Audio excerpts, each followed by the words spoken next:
streets. Everybody knows it's an older type of town.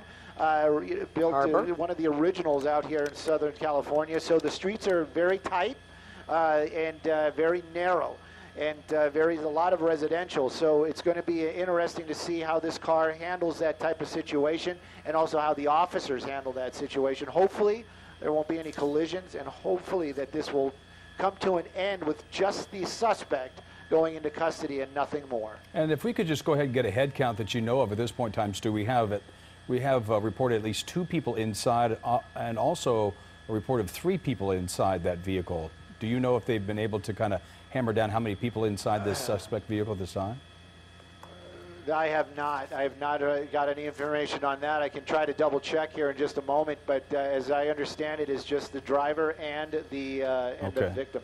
Okay. Okay, I just got information. 2 suspects. 2 suspects. Well, that's what we said at first. 3 people. So 3 people total? There we go. He just made a U-turn. So just made a U-turn and is basically going back north on the 110 freeway. So 2 suspects and a victim. And a victim. So 2 suspects and a victim is what we understand now. 3 people inside this vehicle. Okay. Well, that's what we first reported when we first went on the air, and that had changed. Doesn't do anything. So now we have it updated. But what are they doing now? We saw them make a U-turn, Stu. They're now back on the. They were going to go right back on. We thought they were going to go right back onto the northbound 405 freeway, but I understand that this is the freeway that takes us over to the Vincent Thomas Bridge. So we're going to keep an eye on that and see if that's what's going on, or if they just got back onto the Harbor Freeway. But you can see this vehicle still moving very quickly. Definitely the Vincent Thomas Bridge. Just hopeful that there's not some sort of dramaticness or any kind of reason why they're on the Vincent Thomas, but it definitely seems like he's staying towards the center. And that's a little bit of a relief for everybody watching and myself. But the pursuit continues out here. This is another one of those freeways. If you don't really know the area, it doesn't really take you anywhere. It's a big bridge. It takes you into a shipping area, and it's used, you can see right there, used by a lot of the bigger trucks down here by the port. As far as as far as regular vehicles, this is mostly for commercial vehicles. Well, I can imagine if I'm that victim right now, I'm going to tell you something, Stu, and just in driving across that bridge under normal circumstances, it kind of gives me the heebie-jeebies. So I can't imagine being a kidnapped suspect in that position right now. CHP in pursuit of this. This could be a red Toyota. 3 people inside, 2 suspects, and a victim of kidnapping, we're told. We do believe that the driver, at least one of those suspects, has a gun. So obviously there is a high level of danger here. Violence has already occurred when this kidnapping has occurred. This all started in Palmdale. Yeah, a deputy there was flagged down by a person, Pat, who said they witnessed the kidnapping, gave a description of the vehicle, and then they were able to locate it, and then that's when the pursuit began. But then also, in addition to that, we understand that the boyfriend of the girl inside, who's the assumed victim here, was able to locate her using technology through an app. And we don't know if there's any way that he's able to, communicate to that person through that app or not, but you would think. Or if they would even let her answer the phone. They probably have taken the phone from her if that's the case, which we were just sort of guessing that would have been a way for police to have a conversation, as happens sometimes when they have a cell phone, when they're able to talk to the person or persons.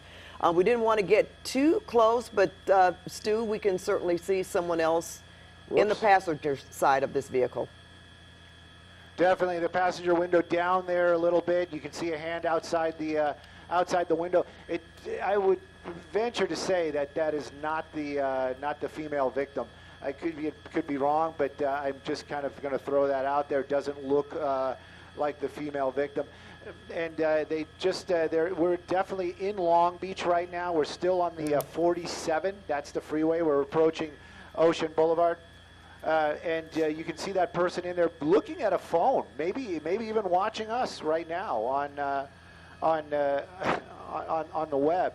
Right there, that's going to be the sheriff's helicopter following it. They're the ones providing the light, and maybe they're doing the same thing. No, they're slowing down just a little bit. Trying to look inside. Looking inside. They're trying to look inside to see what they can see and the position of the persons inside that vehicle. Definitely, yeah, that passenger there definitely appears to be male. And so I'm guessing if the victim, and we understand the victim is inside that vehicle, probably in the back seat. And we also understand the victim is a female, so that would rule that out. You see the glint every now and then from that cell phone there inside of this red Toyota as part of this pursuit. And Pat, you get to this point, you just wonder how this is going to end. Well, we got a kidnapping, you got a gun, you got 2 suspects, you got police. I mean, there's options that they have, but the best thing, of course, would be if this guy was just to pull over and give up. But yeah, that very rarely happens. Hoping upon hope that they are able to have some kind of conversation with this person. I'm sure that they're yelling or they're on the. Got off the off ramp. Okay, got off the. Where are they now, Stu? Under. I see. They got off the off ramp. I was talking to. Okay. Yeah, and we understand that this is going to be Pico Avenue near. It's going to be a pier street. So, like I said, this is a very, very industrial area. This is the shipping area for the pier still. Long Beach is the city, but if he keeps going this direction, he's actually moving away from the actual shipping and the pier area. So we're going to start getting back into what I would call more unindustrial. I don't know if that's even a word, but we're moving away from the pier right now. You can see the helicopter still overhead, law enforcement right behind him, and very light traffic this evening where they are, even though he's weaving and making these bizarre turns. It looks like we're going to be getting back onto a freeway, but I think that's just going to be the, it's a 710. So we're going to be getting onto the 710, and it looks like, yeah, it looks like a southbound 710. So if we're in Long Beach, everybody knows there isn't much freeway left right here. So we'll keep an eye on it and see where he goes. You'd make more sense if he would have got on north, but we'll keep an eye and see which way he goes. But definitely the 710 freeway on-ramp. Yeah, you can't imagine this person really in a desperate situation like this, that they're telegraphing where they're going to go and probably just making up as they go along. As we continue to follow this breaking news of, we're talking about 3 people in this suspect vehicle, red Toyota. This is a pursuit that happened, I think it probably started around 10:30 our time. Or 11:30 our time. Well, we went on the air at 11:30 our time. We start watching it at that time. We know this pursuit started in Palmdale, and apparently from a call, according to sheriff's deputies, that a man said his girlfriend was texting him from inside the car, saying that 2 men had kidnapped her and they weren't letting her out. She was in the back seat. The 2 suspects reportedly in the front. So just reading this information here, we're not sure if they know each other or if they don't know each other, if this is some kind of domestic situation, but it has gone on now for well over half an hour for sure. When we picked this pursuit up, they were in Van Nuys. So it started in Palmdale. So this is probably about an hour now. Wouldn't you say, Stu? Yes, we're definitely, well, yeah, we're getting in just touching the hour mark right now. I can tell you that it definitely is the northbound 710 freeway. Just threw a soda or something out of the vehicle. It looked like a Coke can or something like that. Just tossed it out the window just to do something, I guess. I'm not sure what that was all about. The officer's still right behind him, the helicopter right above, and lighting the way. Northbound 710 freeway, we're still in Long Beach, going to be just getting into Lakewood here in just a moment or two. There's going to be some options for where he can go, but right now he might just be doing what most of these pursuit people do. They just try to keep it going and just stay away from the officers as long as they can. Hopefully this comes to an end peacefully. And of course, when it does stop, that's going to be an entirely different situation. They have good reason to believe that this driver or one of the suspects is armed. Kidnapping, extremely serious situation. And so even when it comes to an end, it's going to be very much and officers are going to be doing everything by the book, and they're going to be very standoffish. And it looks like we are changing lanes once again, and maybe taking the 405 freeway. And we'll see which way he's headed. If he goes north, we're going to be heading back to where he started. He just took that turn like a little slip. Little fast. Yeah, I think he tried to slow down before he hit that the wall there. I think it's just going a little too fast. That's one of those real hairpin turns as you get off the highway, get back onto another one there. Yeah, we can see some more movement there. I don't know exactly what they're doing, but it almost looks like some arm waving. Well, wouldn't you like to know what they're talking about in that car? I mean, well, I would like the police to be in contact with these folks that are, you know, leading them on this pursuit here. Now, Stu, you mentioned they could be on the 405 freeway. Definitely. Heading 405 northbound? Southbound? Nope, southbound. We're going southbound on the 405. Just so you guys know, also, we've been asked by management not to try to peek inside the window. We're going to stay respectfully farther away, just in case there is something that goes on inside that vehicle. So that's one of the reasons why we're not using all the power of the lens in our helicopter this evening. Yeah, and that's for good reason. Obviously, when you're talking about these desperate suspects and a weapon possibly involved and a kidnapping, there's a high level of danger here. Violence has already been happened and occurred when it came to violently taking this person. We assume it's the woman that's in the back seat. I understand that her boyfriend was able to tell police that she texted him and said that she was in the back seat of this red Toyota that's now at the center of this police pursuit. And from our notes we have here, Stu, it says that they were not able to confirm that they have a weapon. A weapon was not seen, but of course that doesn't mean that they don't have one. Well, I think earlier, remember, they said that the driver had gestured that he had some sort of weapon, so I don't know if anybody's seen. They may have thought that. That could have been a cell phone, you know? We know that there has been a cell phone involved here, that's for sure. So now they are traveling on the southbound 405 freeway. Doesn't look like there's much traffic right now. It is very wide open and very empty out here. Long Beach is the city that we're at. I know that I'm just looking out the window, so we're getting very close to the Long Beach airport. So we're just crossing it right now. So we're going to be out of the Long Beach area, and I think that's the doorway to the Orange County area. So that's basically the direction we're headed. The vehicle continues to move along, not driving that erratic anymore, but still speeds just under 100 miles an hour. Southbound 405, 3 people inside that vehicle, 2 suspects and a victim, as we understand it. California Highway Patrol, they've got at least 4 units behind there, meaning 4 ground crews, and the Sheriff's Department helicopter. That's what's overhead right now. They may swap out. The helicopters may swap out here shortly, but right now it's going to be the Sheriff's Department lighting it up, and the speed's just picking up a little bit. Maybe they listen to us there. 22 is going to be the next freeway that he's going to have a choice of. But looks like southbound 405 is the plan right now.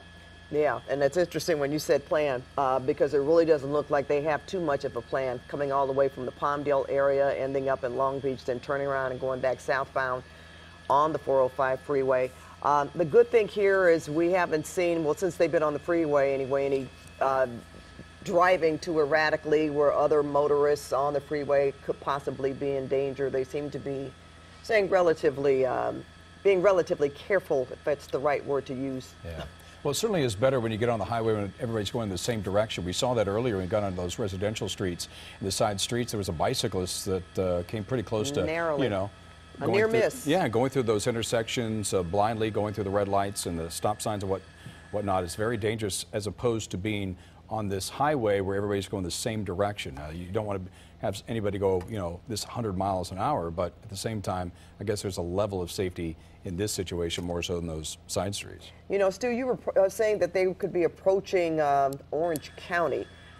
I wonder if CHP would ask them to participate in this. Oh, of course. The California Highway Patrol, they have divisions just like any other law enforcement. Theirs is a little bit different because they've got these thousands of miles of freeways that they patrol, but they definitely do. They've been switching off occasionally. We've watched as some of the units have dropped out and some of the other ones have pulled back in. I'm not sure how long the primary has been behind it, but I know for a fact just from watching that originally there was an SUV and now we have all the Chargers back there. So we know that they are swapping out. The Orange County California Highway Patrol definitely going to at some point they're going to swap out just to have fresh officers following this vehicle. And this is going to continue as he continues down the freeway and they move through divisions. There's no doubt about that. If they come up with a plan, if they do something, we've seen it in the past. I'm going to wait till he gets to the 5 freeway, but there's some spots on the 5 freeway where it is maybe more desolate, or they're able to control the flow of traffic better, and they might be able to do something. Very, very, very rarely has a pursuit made it from southern our part of California down to San Diego. So we'll keep an eye on it. Obviously, the weather seems good, and hopefully, if we're going to follow it, we'll be able to follow it that far. Yeah. Right now, though, California Highway Patrol just kind of doing the watch and wait. They're behind them, got the helicopter lighting them up, and hopefully something might transpire inside that vehicle. Somebody might come to their senses. Maybe they'll run out of gas. But hopefully something will bring this to an end before it has to come to an end forcefully. You know, if I remember correctly, there was one pursuit of a motorcyclist that went all the way down to, South Orange County towards the San Diego area, and they lost him because of a high rate of speed, and it was night, and it was one of those things where they were able to get him a couple days later. But that was the last one I remember that went all the way from up here in LA down to the San Diego area. Yeah, and usually when you get Orange County involved, they can be a lot more aggressive. We've seen them be a lot more aggressive. Yeah. But again, when you're talking about a situation here where an innocent person is in the vehicle possibly under duress or against her will, then that's against her will, that's another different situation. This is a high priority call. Now, what we were talking about earlier, Pat, when it comes to something like this, you're on the highway. I think that does. We could maybe bring Stu in here. Does that eliminate the opportunity for them to use the stop sticks, because that's too dangerous, and that would be a way to get this car to slow down, to maybe diffuse this situation? But as long as they're on the highway, there's no way that they can use that, right?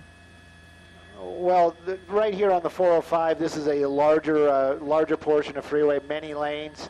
Once we get onto the South 5 freeway, once we get a little bit, maybe past San Capistrano, down in that area, it changes up. In that area, they have a little bit more control over the traffic. In the lanes, it's it's only a 2-lane freeway. So they might, or they may already be talking about possibly setting something up down there for the spike strips. Speed won't affect the spike strips per se, or that vehicle, because we know the tires don't blow out. There isn't this big explosion like we see on television. It's a very slow and controlled release of air from those tires. And the 2 lanes, it makes it easier much safer for the officers. They can just lay it out ahead of time. They'll control the traffic, lay it out ahead of time, and just wait for this vehicle to approach. If that happens, we'll see. So right now, though, I can tell you where. Oh, go ahead. I was just going to say, about how far are we away from that 2-lane section of the highway, you think? Oh, we are quite a distance away. Okay. We're still on the 405. He has many options. I'm saying if he takes the 5, Sure. and we plan on making our way down towards San Diego, that's way out there. Okay. So he has many options of other freeways. We're in the Westminster area right now, just so you guys know, and we're coming up on Springdale. I don't even know that off ramp because I don't make my way down to the Orange County that often. But southbound 405, we're in the Westminster area, and California Highway Patrol still in pursuit. And you can see that's what Pat was asking about, is the Orange County division, or I'm not even sure what they call themselves out here, but definitely a swap of vehicles. You can see right now there's a SUV behind it, and the chase continues. Now, are they going to use a pit? Not at these high speeds, but are they going to try to do something else? There's a good possibility of that. Well, we've got certainly a number of law enforcement vehicles out there tonight, that's for sure, as well as that night sun overhead. And so far they have really made just some pretty even moves on the freeway, driving. It doesn't seem like they're driving at a very high rate of speed, so really going with the flow of traffic, not that much traffic out there anyway, or to begin with. Yeah. We're all just hoping that this ends peacefully. You want to think that at some point, even if they run out of gas, it could be a standoff. They could just sit there and not want to get out of the vehicle, and some other more dangerous situation could possibly happen from that. We're hoping certainly that's not the case, but you can't help but think about all those different kinds of scenarios, as I'm sure law enforcement is thinking the same thing. And you just wonder what's going on inside that vehicle. You hear all the time about the victim of a kidnapping who tries to talk to their captors and maybe try to befriend them or do something to win them over, to maybe calm them down. We see the driving has calmed down quite a bit. Maybe there's something going on. Maybe the dynamic inside this vehicle now has changed a little bit. Maybe the victim, we understand that's a woman in the back seat, is talking to those two people. Maybe she's able to calm that situation down. We don't know, but... and we don't know if they know each other. Yeah. They could possibly know each other. But we don't know that for yeah, sure. We don't know the situation. We do know that there's a girlfriend in the back seat that's a victim of a kidnapping. The boyfriend was able to locate her through an app, and we understand at first this was a Palmdale, is where it first happened, and somebody alerted Palmdale Sheriff's deputy down there to witnessing this kidnapping and flagged down a deputy, gave the description, and then that's how they were able to locate this vehicle.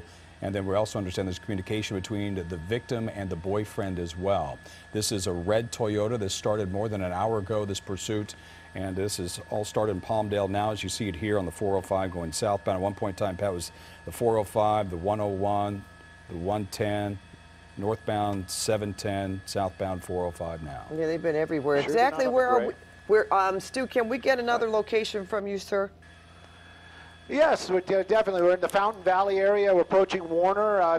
Fountain Valley Boulevard is going to be the next exit. Southbound 405. You know what? If we if I get the official nod, I think I can even turn on the map tracker just for a little bit. We can get that speedometer up. You can see the graphics that give us the information where we're at exactly as this pursuit continues southbound. We're working there, changing the frequencies. California Highway Patrol, like Pat was asking about. We've changed areas, so they're changing their frequency. So I'm trying to follow along the best I can inside the helicopter, just to get that little bit of inside information that possibly. And we got the official nod, so I'm going to turn on the map tracker real quick, and you can see there where we are, and you can also see the speedometer. So, because I was wondering too, how fast are we really going? We've been tracking along. We're going about 91 miles an hour, 92 miles an hour, following, and we've been tracking pretty well. So, and that's just about what the speedometer, the map tracker is showing. So, we're getting a little bit of legitimacy to our speed guess. And you can see southbound 405, and right there we're in the Fountain Valley area. You know what, Stu? Some information. If this is, this is all, I don't want to say completely confirmed, but what I'm reading here in terms of notes, that this passenger is paralyzed. There's a gang member from Lenox known to have several firearms who could possibly be behind the wheel of this vehicle, or at least in the vehicle. And again, that makes it another a difficult situation, but it's interesting how law enforcement has this information. But again, when they say paralyzed, I don't know exactly what that means. It's paralyzed that they can't get out themselves, or, because the person that called this in apparently didn't give that much of a description in terms of them taking this woman against her will. Yeah, that's it's interesting, and it's always odd when they use descriptives like paralyzed. I don't know if that's paralyzed from fear. I'm getting that same type of read. It's like, why would they say paralyzed? The information they're getting, though, they might have got the registration from the vehicle. They might know who that person is that it's registered to. And then, of course, the law enforcement, they've got a lot of resources, and they might be able to put all this together. Who's the known associate? Who does this person hang out with? Or maybe it is even that Lenox gang member that they're talking about may actually own that vehicle. So all that, you know what, if the law enforcement is giving out that information to our assignment desk, I take that as the gospel. That is the truth. So I believe that, and that adds, like I said, this all adds to the legitimacy of what's going on, the danger of what is going on. Now, again, kidnapping, that's unusual to say the least. All the times I've been doing news, I've never actually seen an actual kidnapping. Maybe a domestic, like somebody taking their own children, but other than that, this is probably the first kidnapping that I've ever covered. Yeah, we understand that there are adults. These are adults that the kidnapping here. Everybody involved is adults, and this is a situation where we have this suspect vehicle, this red Toyota, the center of this pursuit, being followed by CHP. 2 suspects inside, possibly armed. There is a woman kidnapped victim in the back seat of that red Toyota. And we do understand that this all started in Palmdale, where the deputy was flagged down by a witness of a kidnapping, gave the description of the persons and the vehicle, and that led to the pursuit here that we're seeing now. And that was quite more than an hour ago. I understand the girlfriend has been texting the boyfriend from inside the vehicle, and he was able to locate her through an app on his phone and possibly help out law enforcement to get to that vehicle. So, Stu, where are we right now? We're southbound 405 Anaheim is where we are. We're going to be approaching the. So we're actually solid in Anaheim right now. So we're going to be by the 55, I believe, if we haven't passed it already. We did pass the 55, so we're going to be and I'm just getting information that they would like the map to go away. So there we go. So anyway, Jamboree's going to be the next off-ramp. So definitely now in the Irvine area. The cities out here move very quickly. But they are definitely continuing on the 405. And as I'm pretty sure, eventually the 405 just kind of dumps you onto the 5. So we're going to keep moving along down here. The freeways, the conditions might change a little bit. Like we know, the freeway is going to get a little bit smaller. You can see again officers from the California Highway Patrol. They're basically swapping out as they're making their way, continuing southbound. And like Pat said, for some reason, the Orange County, the California Highway Patrol, just maybe a little bit more aggressive. So we'll see what happens here as we continue on. It's going to be a good couple of minutes, maybe 30 minutes or so.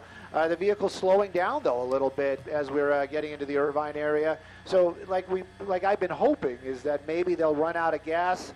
I mean, if they started in Palmdale with a full tank, yeah, it looks like something's definitely going on. All of a sudden they're really slowing it down. Well, that's hopefully that is a good sign. And I'm just looking on a map too, Stu, and the Lenox area is that's quite a ways from Palmdale, and certainly from where this vehicle is right now. That's for sure. And I reference Lenox because according to our notes from CHP, this purported gang member is from the Lenox area. This is the person that could have kidnapped this woman and taken her against her will.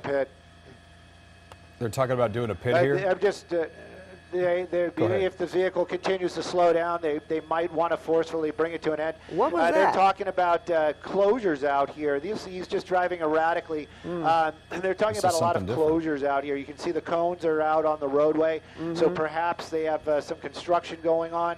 But the vehicle now is just kind of swerving for no reason. We don't want to push in too close because we don't want to, if something goes wrong on the inside, we don't want to be, we want to be responsible in our reporting. So we're going to keep an eye on it, but it definitely seems like either the vehicle is giving up or the driver is. But I'm guessing that swerving, he might just be hoping that sloshing the gas around a little bit. Don't know. They got some hands out the window already, some weird gesturing. So we're gonna stay it looks like ready to move quickly if something goes wrong. But a lot of activity right now as this vehicle coming to a stop here, southbound 405 near Culver Drive. You know what, Stu? It did come to a stop right now. Abrupt stop, yeah. It's almost like somebody. And it looks like are there lights? We haven't seen that before. In the back of that vehicle? The lights are on inside the vehicle. The lights are definitely on inside the vehicle. Inside the vehicle. And okay. I'd like to go a little closer, but no, I don't blame you. We can't do that. Take a look at that, though. Wow. The officers from California Highway Patrol, they are out here in force. There was some hand motions earlier on from the driver's side. Not sure if that's the driver basically doing the "I'm giving up. Here's my hands." Yeah, we could see some movement, Stu. Yeah, and it definitely does seem like the surrender type of movement inside that vehicle. But because of the fact that there's so much talk about a weapon, they are definitely going to be very, very cautious about approaching this vehicle, and very cautious when the victims and the suspect make their way out of this Okay, vehicle. doors opening, Stu. Well, you know the way Driver's side doors opening. the way that car stopped so abruptly is like somebody just threw it in a park, as we see here. My guess is it was running out of fuel, and they were doing that swerving back and forth to slosh the gas around a little bit, hopefully to get it to go again. And like you said, eventually it was just kind of coasting, and he probably did just throw it into park. The driver out right now. I'm sure there's directions over the PA or the public announcement systems for those police vehicles. So because they are a distance away, you can see that how far away they are from that vehicle. And this is like I said, a very high priority type of stop, I think is the word that they use. And you can see right now there you're going to be very cautious about taking this suspect, this is the driver, suspect, into custody. And we know that there are 2 suspects and 1 victim, and we have seen them in the past have those suspects walk backwards all the way to where the officers are. This is quite the distance, but still we've seen them do that. Well, he's got his hands on his head, and he's beginning the walk. And I could just imagine, Stu, to hear that megaphone out there telling him to stop, or to, if you have a weapon, you know, they want to see it or throw it out. Keys and whatnot. The vehicle.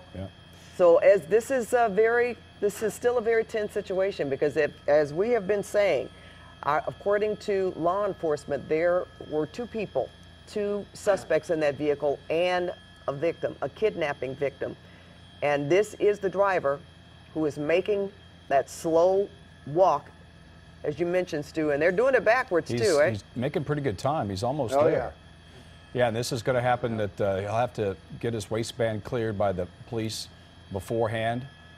They always make him, put his arms up and show that there's no weapon around his waist, because there has been a report or 2 that one of these suspects, one of these people inside this vehicle had a weapon. So that's obviously very. They suspect it, not confirmed, but they think it could have been, or they could have been armed, considering if this is the person they think it is, the gang member from Lennox, so to speak, they would have more information about him. Okay, Stu, what are we looking at now?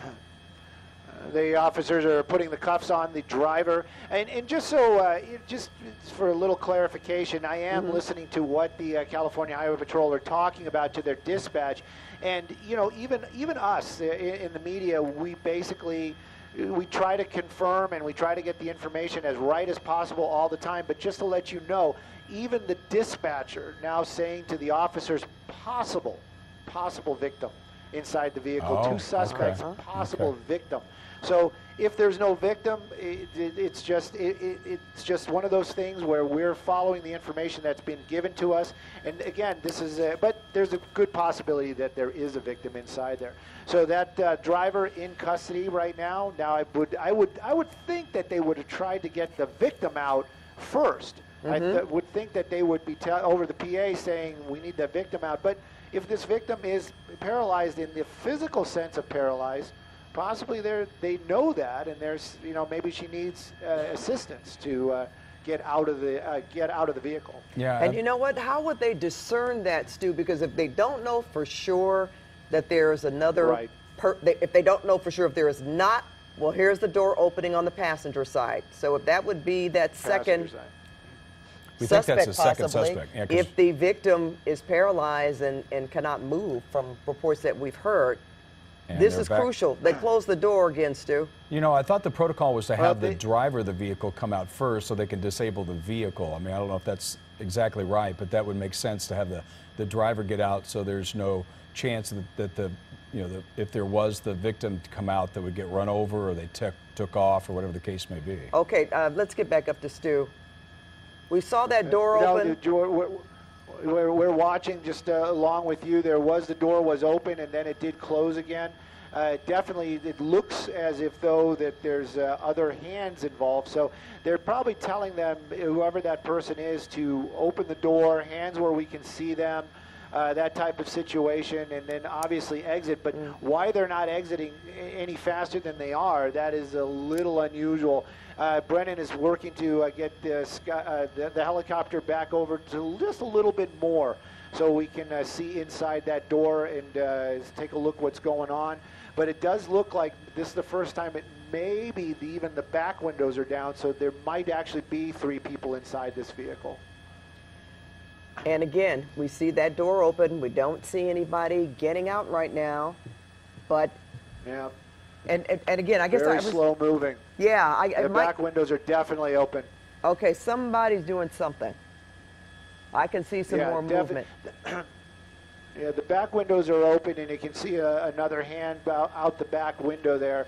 So I don't know why the passenger has not left the vehicle as of yet. I'm hoping it is because the officers, for some reason, are telling him not to. But we're just keep an eye on it. But hands are out. Hands are where we can see them. Mm-hmm. So that's a huge plus in itself. But why this person is not just getting out of the vehicle, that's a little unusual. Just going a little bit wider just to see what the officers are doing. You can see one of the vehicles, a lot of the vehicles now moving a little bit closer. So maybe they told him, don't come out of the car. So that maybe they're getting a little bit closer to the car, possibly for that victim. Oh, well, you know, that was interesting. Was that car moving and the officers actually walking behind the door? Oh, yeah. Definitely. Wow. They're using their cars as shields, and they got significantly closer to that vehicle. And I'm sure that's the reason what was going on. I'm sure they told the the passenger not to get out of the car, just hands where we can see him, and they made their way a little bit closer. You just saw that move, and but you can see hands are out, and very little movement inside that car. And I'm sure now they might be telling the passenger to make his way out of that vehicle. Yeah, and you know that suspect in custody right now, they're talking to him to try to get information as to what's going on with the vehicle. Obviously, he's in the back of a patrol car right now, handcuffed, but you know that they're talking to him and asking that person, you know, what is going on here and what can we do to make sure this comes to a safe conclusion. I'm sure. As we continue, do we have a cross? This is the 405 southbound, Stu. Do we have a crossroad southbound here? 405. We're right at Culver Drive, but I think Lake Forest is. It might be the next off ramp, but it's showing up as southbound 405 at Culver Drive. We're in Irvine, but just at the border of the town of Lake Forest, and I think the next off ramp is going to be Lake Forest. You know, it would have been helpful if when we got that description from that person who was talking to Palmdale sheriff's deputies about this woman being taken against her will, and if she is paralyzed, was she in a wheelchair of some sort, or how was she able to get around? How were they able to discern that she was paralyzed? These were just in the notes. Don't know for sure. There you go. I think it was paralyzed with fear, because that female getting out the rear passenger, definitely out standing. I mean, out physically standing on her own, and doing what the officers are telling her. She's also lifting her shirt and doing, you know, making sure that she does not have a weapon. The passenger, maybe the passenger is the one that is the very dangerous suspect in this situation. We don't know. We don't have that information, but. So, Stu, you're saying very, very dangerous. You're saying this woman that we're looking at here got out of the back seat of that car? Definitely got out the back seat, Pat. There's no doubt about it. And I would assume that this is the victim. And the sheriffs are saying that too. They're confirming it right now that this is the victim. But they're going to treat her pretty much like a suspect. Like you saw her lift her shirt and make sure that she doesn't have a weapon, because you just don't know what the dynamic is, how this whole thing went down. They may even cuff her just because they don't know. They just don't know how this went down, and until they can sort it all out. So you can see her doing the same thing the driver did, down on her knees there, the cuffs going on, and they're probably going to take her and question her, and until they know for sure that she is a true victim of this whole situation, they're probably going to keep her in cuffs and talk to her. There's a good possibility that the passenger inside that vehicle is the one that was the very violent or dangerous suspect. And his hands are sticking out of the window right now. That might be what they're telling him to do until they get him out on the pavement. Yeah, if he has a weapon, tell him to toss it. Yep. So well, Pat, yep. it just gets more. I'm going to call it interesting. It's going to get more interesting. Tell me it's a hoax. So now they're saying that the passenger might be the paralyzed, and this might not be from fear. This might be physically paralyzed. The passenger might physically need assistance getting out of that vehicle. So we're going to keep an eye on this and see how the officers handle that, but that might be the reason why the passenger did not get out. Now, okay, something. Did you see something? I was going to say, did we see that person at least get halfway out of the door at one point in time? We saw the door open. We see the hands out, but I've never actually seen the legs come out of that vehicle. This is what we're seeing right here is pretty much the most that we've seen all evening. As you said, very interesting, Stu, because for the police to make that call that this person is paralyzed and this person is the victim, they would have to approach the vehicle. What?